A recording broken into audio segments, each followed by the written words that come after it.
So ನೋಡಿದ್ರಲ್ವಾ ವೀಕ್ಷಕರೇ, ನಾನು ಸಿ.ಪಿ. ಯೋಗೇಶ್ವರ್ ಅವರ ಮಗ ಧ್ಯಾನ್ ಯೋಗೇಶ್ವರ್ ಅವರ ಒಂದು ಹಾಡಿನ ಚಿತ್ರೀಕರಣ ನಡೀತಾ ಇದೆ. ಸೊ ಅಲ್ಲಿಗೆ ಬಂದಿನಿ ಅಂತ ಹೇಳ್ಬಿಟ್ಟು. ಸೊ ನಮ್ಮ ದಕ್ಷಿಣ ಕನ್ನಡದಲ್ಲೆಲ್ಲ ಇದನ್ನ ವೀರಗಾಸೆ ಅಂತ ಹೇಳ್ತಾರೆ. ತುಂಬಾ ಅತ್ಯದ್ಭುತವಾಗಿ ಪ್ರದರ್ಶನವನ್ನ ಮಾಡಿದ್ರು.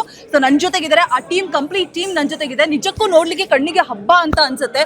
ಆ ಕಂಪ್ಲೀಟ್ ಆಗಿ ಅವರು ಆ ನೃತ್ಯದಲ್ಲಿ, ಆ ವೀರಗಾಸೆಯಲ್ಲಿ ಮಗ್ನರಾಗಿ ತಮ್ಮ ಕೆಲಸವನ್ನ ಎಷ್ಟು ಅಚ್ಚುಕಟ್ಟಾಗಿ ನಿಭಾಯಿಸ್ತಾ ಇದ್ದಾರೆ ಅಂತ ಹೇಳಿದ್ರೆ, ಇದೊಂದು ಸಿನಿಮಾ ಶೂಟಿಂಗ್ ಅಂತಾನೆ ನನಗೆ ಅನ್ನಿಸ್ತಾ ಇಲ್ಲ. ಕಂಪ್ಲೀಟ್ ಆಗಿ ಒಂದ್ ರೀತಿಯಾಗಿ ದೇವರ ಕಾರ್ಯಗಳು ನಡೀತಾ ಇರುವಂತಹ ಸಂದರ್ಭದಲ್ಲಿ ವೀರಗಾಸೆಯಲ್ಲಿ ಎಷ್ಟು ಮೊಳಗಿ ಆ ಒಂದು ವೀರಗಾಸೆಯನ್ನ ಪ್ರದರ್ಶನ ಮಾಡ್ತಾ ಇರ್ತಾರೆ. ಸೊ ಅದೇ ರೀತಿಯಾಗಿ ಪ್ರದರ್ಶನ ಮಾಡ್ತಾ ಇದ್ದಾರೆ ಅಂತಾನೆ ಅನ್ನಿಸ್ತು. ಸೊ ನನ್ನ ಜೊತೆಗಿದ್ದಾರೆ, ಬನ್ನಿ ಮಾತನಾಡಿಸ್ತಾ ಹೋಗೋಣ. ಎಲ್ರಿಗೂ ನಮಸ್ತೆ, ಹೇಗಿದ್ದೀರಾ? ಚೆನ್ನಾಗಿದೆ.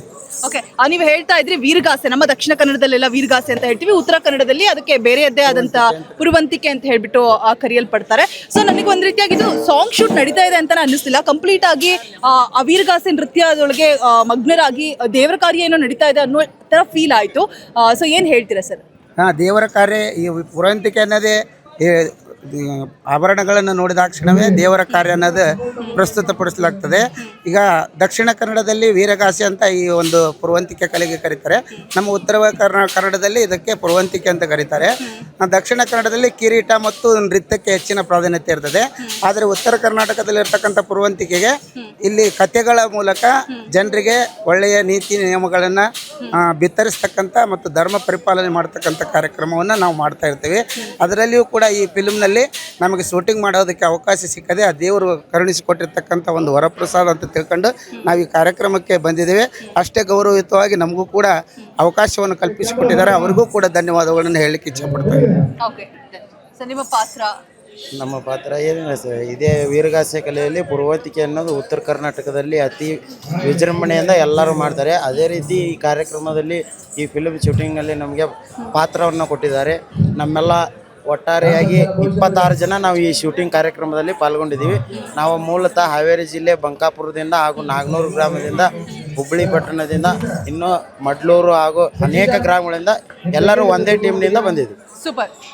ನಿಮ್ಮ ಈ ವೇಷಭೂಷಣ ಆಗಿರ್ಬೋದು ಅಂಡ್ ಕಂಪ್ಲೀಟ್ ಆಗಿ ಹೇಗೆ ಅಂದ್ರೆ ಮಾರ್ನಿಂಗ್ ಇಂದನೂ ಕೂಡ ನೀವು ಅಲ್ಲಿ ಮಾರ್ನಿಂಗ್ ಇಂದನೂ ಕೂಡ ಇಲ್ಲಿ ಶೂಟಿಂಗ್ ನಡೀತಾ ಇದೆ ಅಂತ ಕೇಳ್ಪಟ್ಟೆ.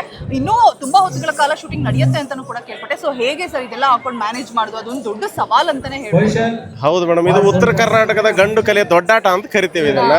ಸುಮಾರು ಈ ಒಂದು ವೇಷಭೂಷಣ 10 ರಿಂದ 15 kg ಇರುತ್ತೆ ಒಬ್ಬರ ಮೈಯ ಮೇಲೆ. ಇದನ್ನ ನಮ್ಮ ಕಡೆ ಏನ್ ಮಾಡ್ತಿದ್ರು ಅಂದ್ರೆ ಪೂರ್ತಿ ರಾತ್ರಿ ಎಲ್ಲಾ ದಿನ ರಾಮಾಯಣದಾಗ ಆಗಿರ್ಬೋದು, ಮಹಾಭಾರತದ ಆಟಗಳನ್ನ ತಗೊಂಡು ಪೂರ್ತಿ ಬೆಳಗಿನ ಹರಿಗೂ ಕೂಡ ಆಟ ಆಡ್ತಿದ್ರು. ಆದ್ರೆ ವಿಶೇಷವಾಗಿ ನಮ್ಮ ಈ ಒಂದು ಧ್ಯಾನ್ ಯೋಗೇಶ್ವರ್ ಅವರ ಸಿನಿಮಾಕ್ಕೆ ನಮ್ಮ ಜನಪದ ಕಲಾವಿದರನ್ನ ಬಳಸ್ಕೊಳ್ಳೋಣ ಅಂತಕ್ಕಂಥ ನಿಟ್ಟಿನೊಳಗೆ ನಮ್ಮ ಎಲ್ಲಾ ಕಲಾವಿದರನ್ನು ಕೂಡ ಕರೆಸಿ ಒಂದು ಅವಕಾಶವನ್ನು ಕಲ್ಪಿಸಿಕೊಟ್ಟಿದ್ದಾರೆ. ನಮಸ್ತೆ ಮೇಡಮ್. ದೊಡ್ಡಾಟ ಅಂತಂದ್ರೆ ಇವತ್ತು ಕುರುಕ್ಷೇತ್ರದೊಳಗೆ ಹಲವಾರು ಒಂದೊಂದು ತಾಸಿನ ಪ್ರಯೋಗ ಅಂತ ನಾವು ಮಾರ್ಪಡಿಸ್ಕೊಂಡಿರ್ತೀವಿ. ಅದರಲ್ಲಿ ಕರ್ಣನ ಪಾತ್ರ ಆಗಿರ್ಬೋದು, ಆಮೇಲೆ ಅಭಿಮನ್ಯು ಕಾಳಗಂತ ಆಗಿರ್ಬೋದು, ಪ್ರಾರ್ಥ ಪ್ರತಿಜ್ಞೆ ಆಗಿರ್ಬೋದು, ಇಂಥ ಹಲವಾರು ನಾಟಕಗಳನ್ನು ನಾವು ಒಂದು ತಾಸಿನ ಪ್ರಯೋಗಗಳನ್ನಾಗಿ ಎಲ್ಲ ಕಡೆಗೆ ಪ್ರಚಾರ ಮಾಡ್ತಾ ಬಂದಿದ್ದೇವೆ.